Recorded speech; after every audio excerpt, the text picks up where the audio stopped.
Welcome to Season 2 of the Pints Perspectives podcast hosted by WellHouse Church. This show understands that there is quite a bit of diversity amongst the body of Christ. So we operate according to the motto that certain things are fixed, like the essentials of faith, and the best beer is served on tap, while everything else is just a matter of perspective. What it do? Hi, we're back. Welcome to Pints Perspectives. Clayton, thank you for that intro. I don't know that the best beer is served on tap. I mean, because some beers are designed for the bottle or for the can. And I'm referencing the opening. No, I know exactly what you're talking about.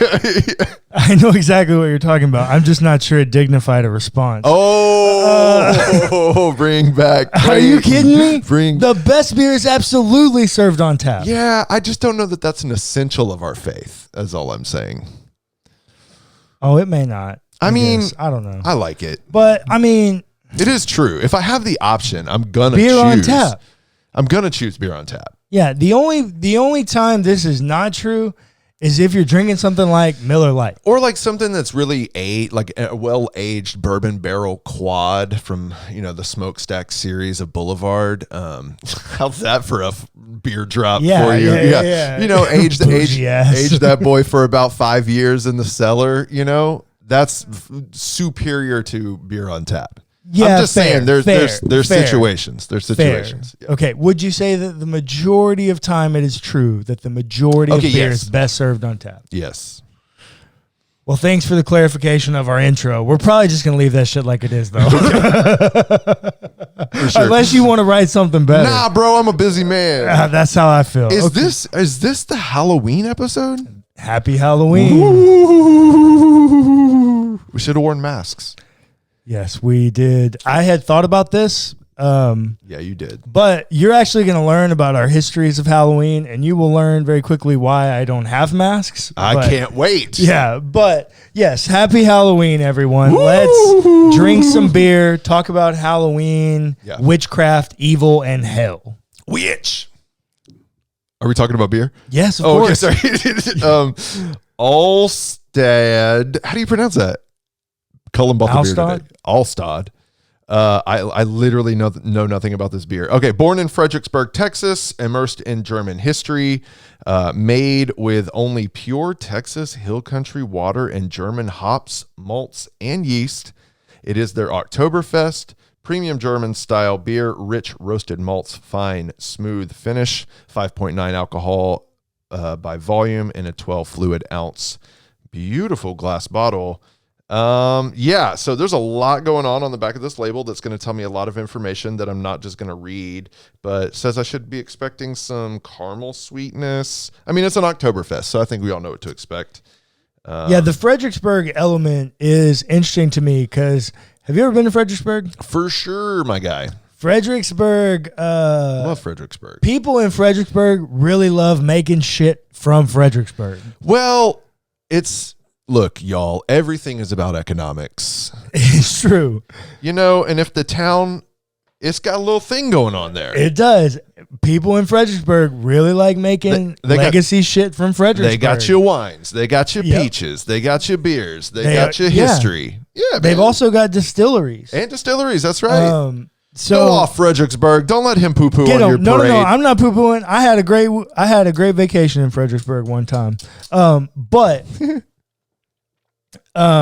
it's Halloween. I am interested to see what Fredericksburg puts out with that beer. Yeah, I can't wait to. I'm not if there's one thing the past few episodes have taught me is that Oktoberfest beers, meh, MEH, meh.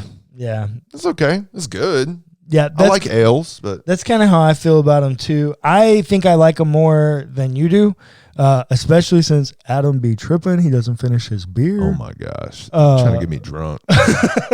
But yes. Okay. I have Leinenkugel. Let me talk about Leinenkugel for a hot Comment below. Is that how you pronounce this? This is definitely how you pronounce this. Hey, why haven't you liked, subscribed, or shared this video? It's Halloween. Scare your friends by putting these two faces in their feed.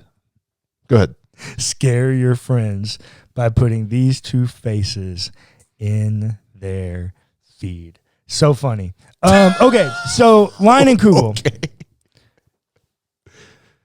Go off. Made in Wisconsin. Oh, okay. Cheese curds. JJ Watt. It's Chippewa Falls, Wisconsin. They're the pride of Chippewa Falls, Wisconsin. Well, I don't know of anything else from Chippewa Falls, Wisconsin. Is that where JJ's from? I don't know. But I've had 3 of their beers. Oh, okay. I mean, it's a really old brewery, right? I'm not a fan. Yeah, I'm not either. I have not had a single beer from them that I enjoyed. I'm with you. But if you want to sponsor, and I had one of them. If you want to sponsor us, we're still down. Holla at your boy. And I had one of their beers. I can't remember. It was like a summer beer or something, like a yellow label. Yep. It's got lemon in it, I think. Yep. Trash. The only other beer I've tried that I would rank as 0. Is what? That one. And the Shiner Guava Fresca. Yeah, no. Only 2 beers I would rate as 0. 0. And I love beer. Broke the charts. 0. Does not deserve to be on the table. Line and Kugel is starting at the bottom of the barrel for me. Now, hey man, it does mean they only can go up from here. Started from the bottom, now we here, man. So we'll see what's up. So why did you buy it then? Because it was the only Oktoberfest that the store had that we hadn't tried yet. That's what I figured. We've been through a lot of them. Okay, well, cheers. Cheers, buddy. Bottles. No. Oh. See, Line and Kugel be on their bullshit anyways. It was a twist up. Oh my God. This is excellent. First sip, palate explosion. Not loving the malty finish. Thoughts? It's weak. It's no body, like all their beers. It's 5.1 ABV. Like I guess maybe I shouldn't expect much, but it's weak. It has no body. It's not full. It leaves me wanting more. It's like I like it has the viscosity of water. Yeah, man. Tell us how you really feel using viscosity. Yeah.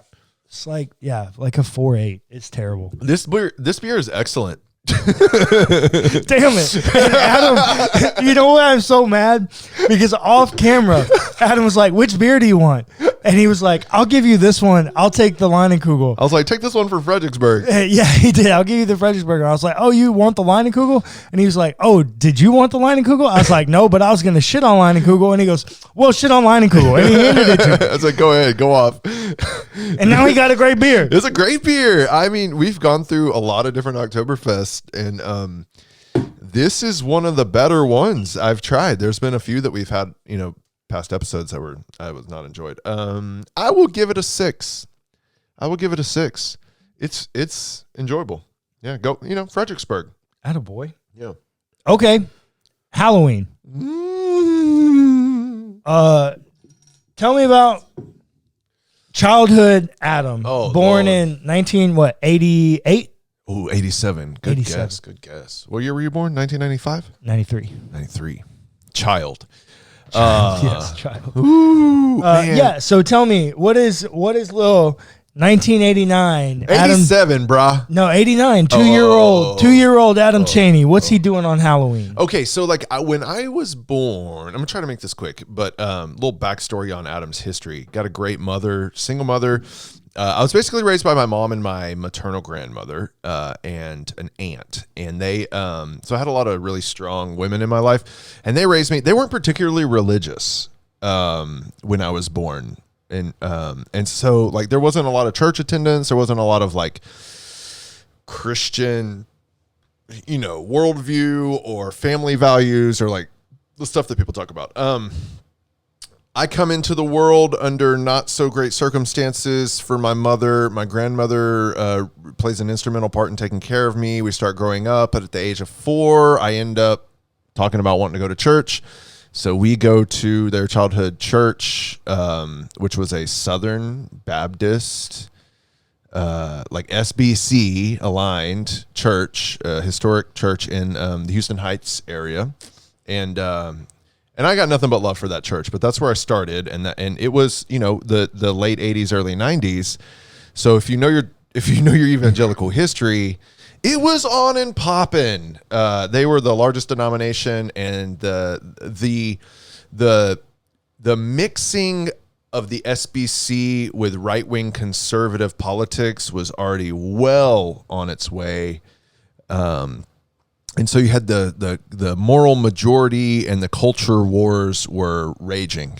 I remember growing up in that context, like burning secular CDs and stuff like that. So I give all that backstory to say, when I came into the world, I was doing Halloween. We were going trick-or-treating. I was a cute little kid walking up and down the street. We started going to church, and we're still doing Halloween. But then we get the more we get Christian, the more I start to think that Halloween is some pagan holiday in which people openly worship Satan and sacrifice cats and infants on their back lawns to Molech. It's like a night given over to Satanism, and yeah. And gates of hell open up and enter the world for one night. And as I grew older, and then as I became an adult and got really deep into charismatic Christianity, like third wave Pentecostal charismatic Christianity, there became this hyper spiritualization of everything in life. Everything was either serving the will of Jesus or embodied by some demonic spirit that was out to eat my family's soul. And right, it was also always so intense. Yeah. And we're all gonna burn in hell forever, and I'm married to Baal, and all this crazy stuff. And so Halloween was married to Baal. Y'all know. And Halloween became this if you participate in Halloween, you are a Satan worshiper. If you knock on your neighbor's door for a miniature Twix, then you have exalted Satan on high. And so I have a child. I have a kid. I'm a pastor. And I'm we are anti-Halloween. There's nothing good about Halloween. Halloween is the devil's holiday. There is no Christian influence. It is nothing but paganism. It is nothing but scary, evil, blood and demons and skeletons. We will not participate. My kids will not participate. And we didn't for a while. Now we don't care. We out there wilding. Turn up. Krista and I are going to go as Luann and Buckley from King of the Hill. If I get my crap together, I will probably be Deuce Bigelow. No, we've been talking about this for 2 years, my guy. So all that to say, I have been on a roller coaster with Halloween, and now I'm really excited to put on costumes and see. I think I robbed my kids of some experiences early on in their childhood. I mean, now Halloween's a big deal around here now over the past 3 years. So it's been a journey. How about you? I had 2 different experiences of Halloween. So a little bit of my background. I was born, as previously stated, in 1993 to 2 parents who didn't have a pot to piss in. They separated when I was 9 months old. Right. And so for my entire life, I have lived 2 households. Yeah. I no longer have a relationship with my biological mother, but up through, college, I did. And so on her side, Halloween was openly celebrated. You could do whatever you wanted. Yeah. I was 3rd grade, had a scream mask. Yeah. That had a blood pump. Yeah. They still sell these things, man. You can still get them. Yeah. And I knew exactly what that was. And, you could kind of wild out, do whatever you wanted. And then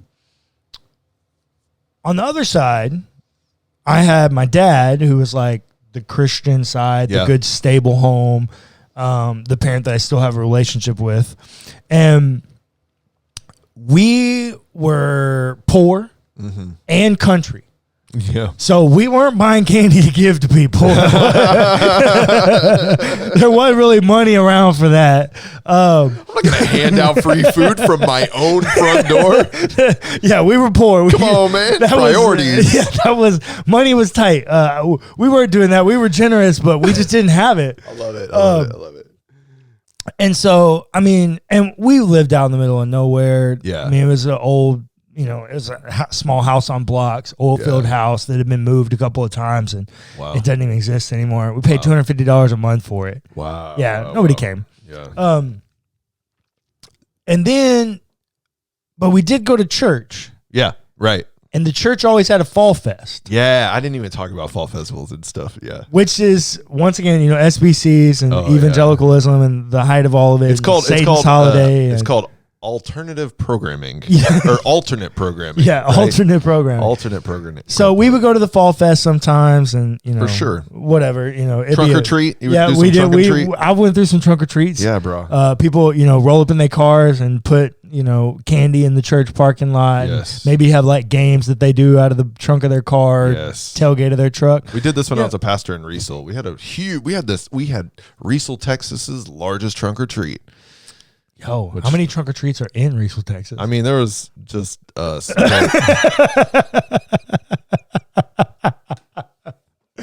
So yeah, I did the trunk or treat thing, fall fest, whatever. And then when I started high school, we moved to another part of the little town that I grew up in, and we moved to like literally the smack dab center of the town. Oh, so you're like in a population center now. Oh yeah, so now there's like people that are going to do people are going to knock on the door and people ask are going for to do stuff. Little bitty Twix. And we had a little bit more money at this point, so mom would buy candy, whatever. But what I spent my Halloween doing was I spent my Halloween on the roof of my house or egging people in trees. You're the worst. Nope. With my paintball gun. Paintballing people is worse. Literally shooting them. They will always try to come TP my house. Oh my gosh. Oh, so you were defending I was defending homestead. my homestead from my friends trying to TP my house. Wow. So that's what I spent my Halloween doing. That sounds like a lot of fun, I got to be honest. Oh, it was a blast. Literally. Yeah. Blast. It was a blast. Yeah, absolutely. A lot of fun. So, yeah, that was Halloween for me. And then... So you didn't really have like a religious hang up on it? No, it wasn't really like a thing around our house. I mean, our family was not pro like violence or any of that. Sure. Nobody ever called it Satan or Satan's holiday or anything like that. They let you shoot the neighbors as they walked by in the middle of the night with a paintball gun, but they weren't into violence. It wasn't until I went to a fundamentalist seminary where I started hearing like the fundamentalist kids start to talk about this. Right.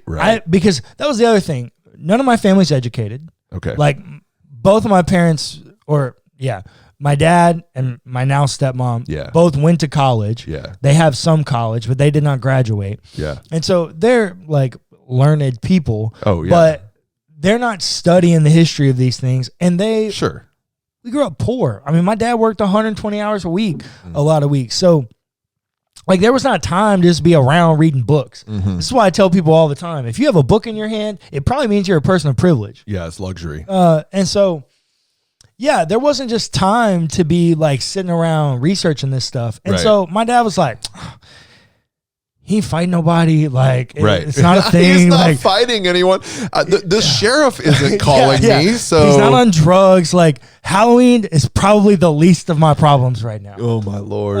And so, no, there wasn't really like a religious hang up until I got to seminary and I started hearing fundamentalists talk about their hang ups with Satan and it being the devil's holiday. And it's like a night where the gates of hell are opened up and the witchcraft comes out and like demon spirits return to earth. Oh, yeah. Shit. Oh, yeah. No, dude, so did you buy it when they told you that stuff? Like, were you into it? Hell no. Okay, so there was a brief minute in my deconstruction. So when I first began my deconstruction back in 2014, I say that it began when I asked the question, can women preach? Yeah, right. That was the first thing that kind of started it. 2 years after that, the end of 2015, beginning of 2016, I read a book by Charles Taylor called The Secular Age. Oh, yeah. Massive 800-page volume. Yep. And wait. How old were you? When did you read this? Undergrad? Well, I was 22. Nice. Go ahead. It's a big volume. Yeah, it's like 800 pages or something. It's not light reading for 22-year-olds. Go ahead. Well, I mean, it's theology, though. I got you. I mean, I was graduating with 2 degrees in it. I got you. I just read the little handbook volume by James K.A. Smith. Right. How Not to Be Secular. I've read that one. Yeah, it's a great book, too. But I was like, well, I think like I have a master's degree in this shit. Like I should be able to read this book. Oh, yeah. And so I read it. That book because the premise of his book begins with the foundational premise that the ancient world, the ancient biblical world, was an enchanted worldview. Everything was spiritual. Right. And because of we're on this side of modernity, where modernity shifted our philosophical constructs to be about objective truth and being able to prove everything, we no longer lived in an enchanted world. We lived in a disenchanted world. In that moment, I questioned whether or not I believed the things about Halloween, because I was like, you know what? That's a very valid point, because I knew about the dangers of modernity. We learned about that shit, right? We learned about how bad modernity and being given over to objective truth as the only way, which I think is just a bigger problem of saying that there is only one way, only one right way to do anything. It just leads to oppression. Exactly. So, like, I already knew about the dangers of modernity, and then for Charles Taylor to put it in this context of like enchanted versus disenchanted. And I'm going, oh, well, hell yeah, that's exactly what I'm doing, is I'm disenchanting Halloween. Got you. I'm saying none of that shit matters. Got you. And so, yeah, for that moment, there was a brief moment where I did question it, but I quickly dismissed that away too. Yeah, it's just so interesting. Like, I think I've always had this cognitive dissonance of buying into like the spirit realm, which is so interesting because most of my theological training, my emphasis theologically has always been on pneumatology. I mean, I have countless volumes and have written hundreds, if not thousands, of pages on the topic. And I think I realize now, post deconstruction, that like a lot of that was me trying to wrestle out whether or not I actually believed in it. And so me trying to work out the theological questions that I had. And so Halloween, but when you're in like a hyper charismatic, over spiritualized, like very prophetic, everything has some prophetic meaning to it, some spiritual battle that's happening behind every single, dude, in our community, like Super Bowl scores would have some prophetic meaning, right? And I think this is why a lot of the charismatic churches bought into QAnon, because it's like there's this proclivity to conspiratorial thinking and over spiritualizing it, and an elitist, we have secret knowledge, therefore we are right, they are wrong, and we are separate from the world, right? We're in it but not of it. So Halloween is this unique moment in time in which we have to take a stand against the darkness. Do you think it's that, or do you think it's the carryover that Western Christianity has that is a Christian Platonistic Gnosticism? Well, say more. How would you? So, let me think about how I want to word this. But based on what I can tell, this hodgepodge, this hang up about Halloween is a uniquely American issue. Well, is it a uniquely American? It didn't start in America. Well, it didn't start in America, but as far as contemporary Christians having some kind of hang up keep going. About it is an American like phenomenon. That's white evangelicalism, man. It's exactly. Like, some American stuff, yeah. Well, and I don't exactly know the development throughout history well enough to be able to like pin it. But I do know, you said it's like this secret knowledge and this is of the world. That's the Gnosticism base. Oh, right? yeah, 100%. This is the escapism 100%. base. It's a pagan idea. Right. Yeah, for sure. So Gnosticism is this idea, and it's an ancient heresy. Yeah. And most of the New Testament, can I say that? I'll correct you if you're wrong. The second half of the New Testament, meaning the books written in the second half of the New Testament. Let me rephrase.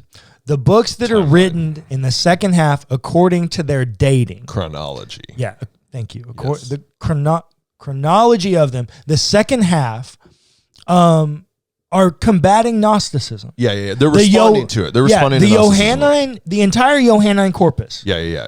Is a commentary. Yeah. The Gospel of John, all three of the epistles, and Revelation, the entire Johannine compass is battling Gnosticism. Yeah.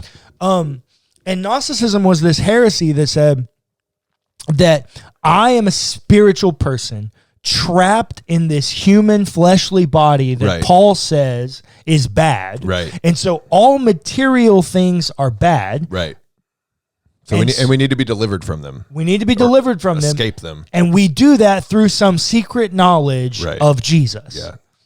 That sounds like American Western Christianity right there. Well, and then you couple it with the Platonism of the Western world. Say more. So how would you articulate that? This is the escapism piece. Gotcha. Because there's an ideal up there that we have to achieve. Right. And all of this is a distorted reality of the form. It's all just buried. And so I have to do all of these things here. Now, Plato has this idea of like recollection, that you're going to go through your shit multiple times down here and you're going to recollect all your memories and knowledge. Right. And so you're going to continue to attain that. Right. Over multiple times as different recallings, and then you'll be able to achieve the forms. Right.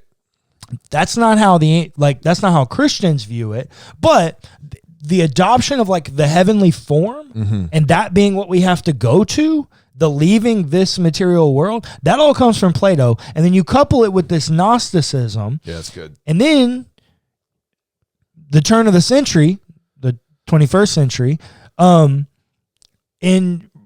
like white evangelicalism in response to the prosperity gospel wrapped therapeutic deism in a tight bow around this thing and hand delivered a package to all of our doorsteps. Yeah, that's true. And what I mean by therapeutic deism, that's good. Yeah, what do you mean by that? I know what you mean, but go ahead. What I mean by that is that deism is this idea that God is this grand clockmaker. This is the like classic metaphor of deism, is that God is this grand clockmaker.